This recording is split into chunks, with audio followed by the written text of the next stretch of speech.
What's going on, everybody? This is Drew with the Newtown Square podcast, and today we're coming at you live with episode number 9. So, knocking on the door of double digits.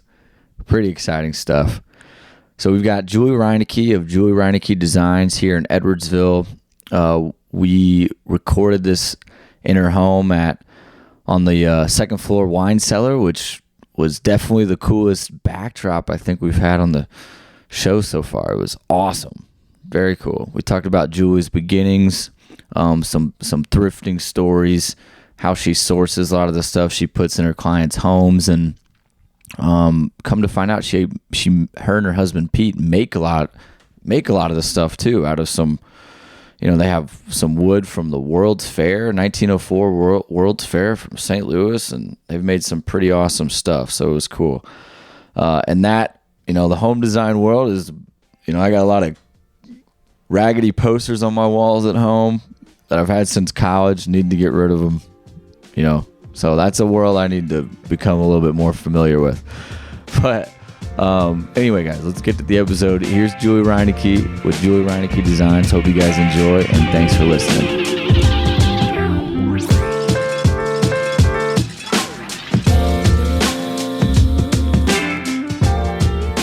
Julie Reinecke at Julie Reinecke Designs. We're in your home right now, which is obviously a lot of your creativity was put into here. Pretty much, all of it. You got beams from the World Fair. And how much of this home did you kind of create on your own or renovate? So this house actually sat on the market for quite a while, and I thought the house had a ton of potential, but there was a lot of rooms that were underutilized or didn't really make a whole lot of sense. So when I came in, and even when I'm working with a client, I like to see the potential, like what it could be. And I saw a lot of potential with this home. So with a good builder and a good architect and good ideas, you can do anything. So this house is a wonderful representation of what can be done, because it looks nothing like what it looked like when we bought it. Yeah. What was this room? Obviously, awesome wine cellar got going on here. What was it before? So when we first saw this house, this room had plywood floors, and it had a furnace and a water heater in it, and it did not have this big hole in the wall here. This was a couple different bifold doors, and it was basically storage. So they used it for like wrapping paper and things like that. So it was an underutilized room, and my husband likes wine, so we knew we wanted a place for wine, and most people put it in their basement, for cooling and because it's so heavy. But we thought if we can make this look as cool as what we thought we could, we wanted it to be visible from right when you walk in the front door. So hence the big hole in the wall here. But there's a lot of things that went into this room. This is antique brick from the 1800s, and my dad's a retired bricklayer, so he lovingly did all the brickwork in the house. And we had the all the the storage made, and added graffiti tile and awesome lights and a sound system, and really just made it, unique and different. So it's not something you see everywhere. Yeah. So I want to talk, there's a lot of different, rooms in this house that, you guys have sculptures like this one here. What is that, an impala? I think it's a kudu. Kudu? Okay. There's a lot of different animal influences in the house. Yeah, I'm a little rough on my African animals, but there's a lot of different places in the house that have your guys' own sculptures that you've created. But I want to take it back to like the very beginning. How did you get started in home design? How long have you been doing it for, and what made you want to pursue this as a career? Yeah, great question. This has happened very organically. I've been helping friends and family with their homes for years, probably 25, I'm dating myself, but 30 years or so, but it's always been for fun. And it wasn't until we completed this house that more and more people were reaching out that weren't friends, that weren't family, that were strangers that were asking me to help them because they had seen the transformation and what we did here. So with that, I thought, I need to be legit. I would need to get my license, get insurance, form an LLC, get a website, get on social media, all that stuff. I hadn't done any of that before. So it's really just blossomed. And it's been so fun to help people transform their homes or their businesses. And I don't consider it work. I consider it just a lot of fun. And it's a total challenge and different every day because everybody's style is different. Everybody's taste is different. Their budget is different. Their timing is different. So it's fun. It's a lot of fun, and to see the potential and make people cry happy tears and, and it sounds so cheesy, but helping them love where they live it's a joy. It's a privilege. How do you choose, the type of theme that you're wanting to put into a new designed home, or is it more based on what the client wants, or is there sometimes a client that is like, I have no idea what I want to do, but I want it to make it look great? Yeah. And that's a great question. A lot of times it's really helpful when a client has a clear vision of what they want, and maybe they just don't have the time, or they don't have the energy, or they don't have the resources. And that's when they reach out for help. But a lot of people they don't like to shop, and they don't know what they like. And sometimes I tell people it's more important to know what you don't like. But I do a lot of questioning. I do a lot of, when we first meet, we'll look around their space and I ask a lot of questions like, tell me about this piece and tell me what you like and what you don't like. And, even in this room, or we look at pictures. So it's a lot of interviewing the client to find out what they like and then try to build on that. So I try to always listen to what they want, but I also try to push them a little bit outside their box and give them something a little unexpected, because I figure that's why they're calling me, because they want something extra. They want something that they don't feel like they can do themselves. Absolutely. That's awesome. Because if everybody could do it on their own and wanted to do it, then they wouldn't need me. But it's an honor, and it's a real privilege to go in somebody's house and help them bring their ideas to life and bring new ideas and fresh ideas too that they hadn't thought of. So that's always fun. Yeah, that's awesome. Yeah. Do you have how far away do you go to do this? Is it all over the St. Louis area? Yeah. So I have clients out of state actually that we help virtually. This weekend we're going up to Carlinville to do an install in a brand new home. Earlier this week I was in St. Laborie. We're working on condos in Chesterfield. We're doing a lot of area around the Edwardsville and Carbon area, but we're branching out even further. And I'm really proud to say that this business has grown by word of mouth. I haven't advertised in magazines or newspapers or anything. It's been recommendations, word of mouth, and referral. And to me, that's the best way to grow your business. That's how you know what you got. Awesome. And repeat clients. Like once we finish a job, now they say, now I want you to do this room, and now I want you to help me with this. So a lot of times it's just expanded within, those clients, and they just want more rooms done. Or now that we did this and we see how good it looks, now we want you to do this because we haven't done anything there and it looks, you can tell. So a lot of it's that too. Yeah, that's awesome. Yeah. So how do you source, there's so many different items just in this house, but in your clients' houses too, how do you source the items that you want to put in there? Yeah, that is an excellent question because I shop all over. I can shop very high end and I can shop at Home Goods. It all depends on the client's. I love Home Goods. I'm a fan. Favorite. I'm a stockholder. I love it. You never know what you're going to find in there. Stock. That's I wish I would have done it a lot sooner. But depending on the client's style and their desired aesthetic and their timing and their budget, that dictates where I shop. So like I said, I can shop custom designer pieces, or I could do Wayfair and, things online and everything in between. And I personally love to mix it up. I love to find things that are unusual and unique and different. And I feel like anybody can go into a showroom and say, yeah, I'll take that, that, and that. And it can be very nice, but it lacks personality. It lacks creativity. So I think that your home should be a reflection of you and what you like and what gets you going. Is that calm and neutral and serene, or is it vibrant and energetic? And that can be colors, textures, art, furniture, all of the above. So the long answer to your question is I shop all over depending on the client's budget, their style, and their timing. Yeah, that's awesome. Yeah. I know you're a big fan of the thrifting as well, I right? love a good thrift store. You can find a lot of personality there. You do. Yeah. For me, it's the thrill of the hunt. So when my husband and I travel a lot, one of our favorite things to do is go to different markets, different antique malls, different thrift stores. You just never know what you're going to find. And it can be high-end antique stores, or it can be, an outdoor flea market. So we've done everything from the Rose Bowl in California to Randolph Street Market in Chicago.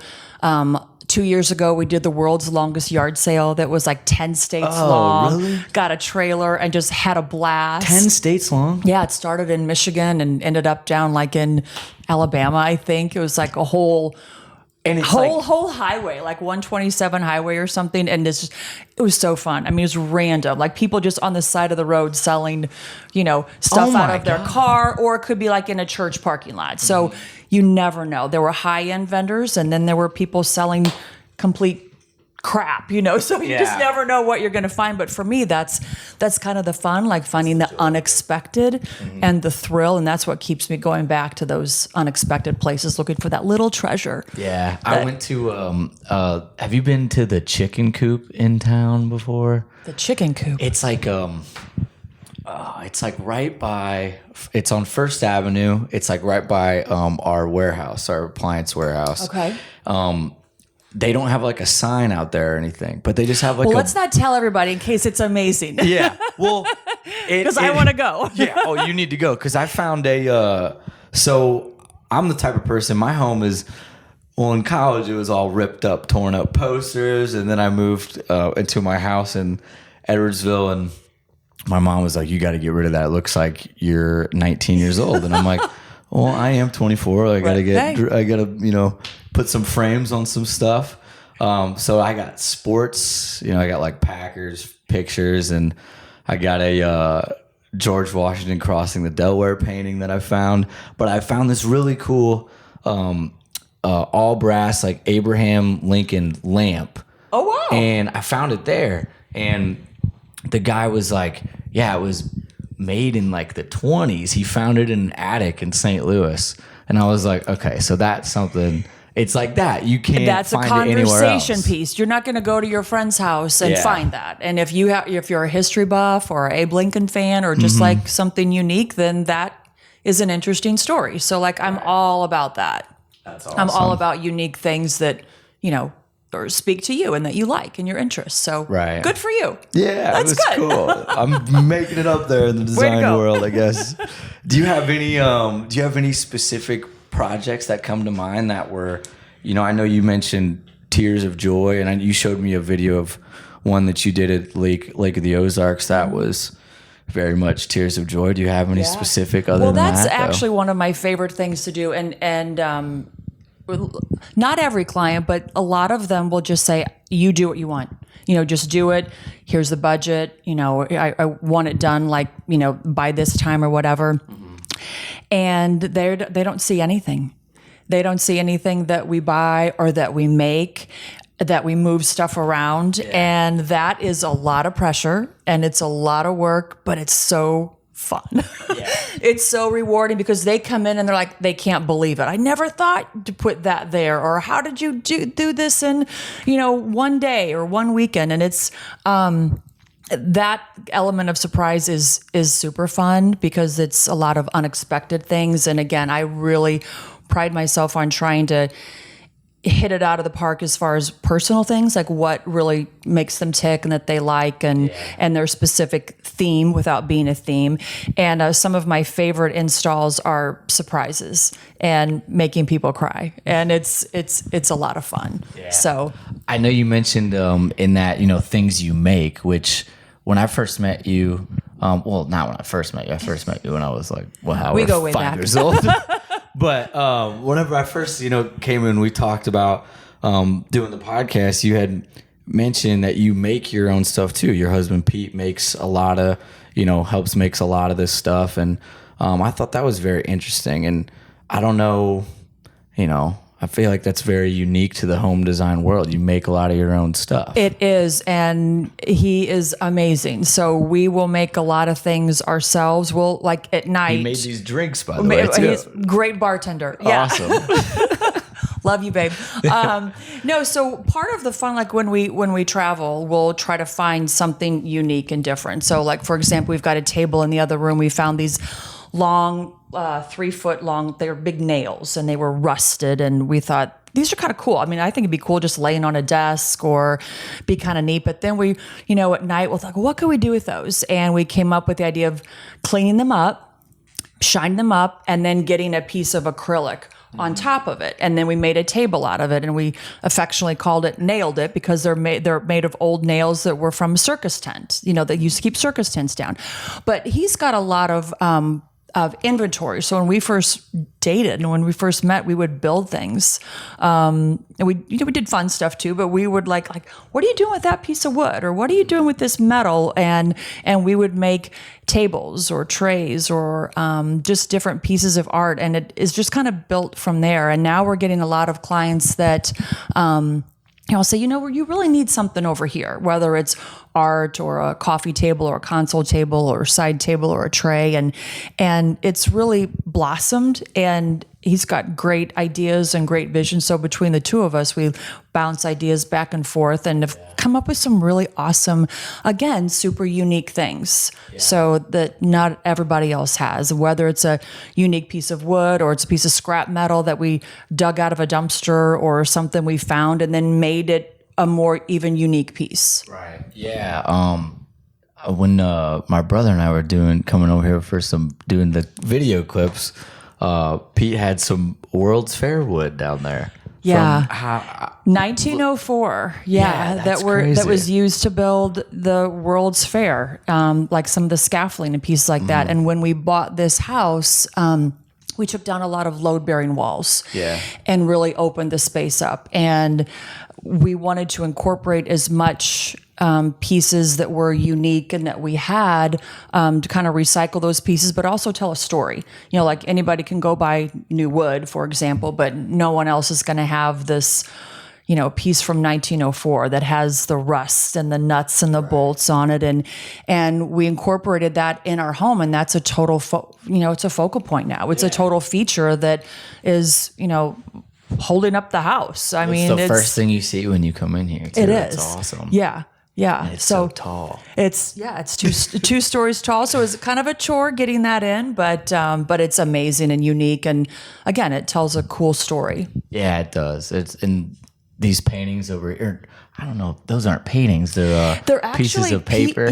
Pieces of glass. The artist is actually a former Kansas City Chief football player. Right. And he's turned artist, and he discovered in an old barn a bunch of glass with pieces of newspaper in between them that have gotten wet and molded, and it left this really cool organic shape. So they're just made with metal around them and glass and paper, and it's just, I love the scale of it and the texture of it, and I think that's a perfect place for them. And this guy has sold pieces to Ellen DeGeneres and Joanna Gaines and Oprah. So I was like, wow, we've got a little piece of that cool factor. You got a lot of cool factor in here. Yeah, but like I said, so not everything is super high end. I mean, there's stuff that we've made and stuff that I've gotten from estate sales or flea market or home goods. So it's a total mix, which I think makes it cool. Yeah. What are some more examples? I know you mentioned, you made tables, side tables, some trays. Is there any piece that stands out in particular that was? There's something just about in every room that we've designed or made, whether it's something, like the kudu horns with wood, or, some of the shelves, or like this lamp over here that's made from a semi-truck stack thing. I don't even know what the hell it is, but we saw it at a antique store, a antique market thing, and I'm like, what is that? I mean, it was just this big cylinder with these cool, holes in it, and we thought, that would be a really neat lamp and cast a really cool shadow. So, got some marble and honed that to fit the base, and then literally made the lamp from, got some Edison bulbs and, drilled it inside. And now it's a totally cool piece that, again, nobody else has. But yeah, and I like the crankshafts too downstairs, the crankshaft globes. Yep. Some of those are, literally like from, a scrap steel pile. And we thought, I like the shape of that. I like the texture of that. What can we do with it? So we turn it into a planter or turn it into, just a cool vase. So again, it's just, I keep saying unique and different, but I like that. Yeah. Did you think that it would come to, how successful that it's been? No, I didn't see this coming. I didn't, which is probably sounds weird because I love doing it and it's been so fun and I've been helping people, but I never said, I want to have my own interior design business. Yeah. I never thought that. Like that was never a career path. I never even though that existed, I just didn't even think that way, which probably sounds weird, but that's awesome though. Yeah, it really, that's why I said organic is the word that comes to mind, that it just kind of happened. I feel like it was just meant to be and things kind of fell into place and it's just totally evolved and,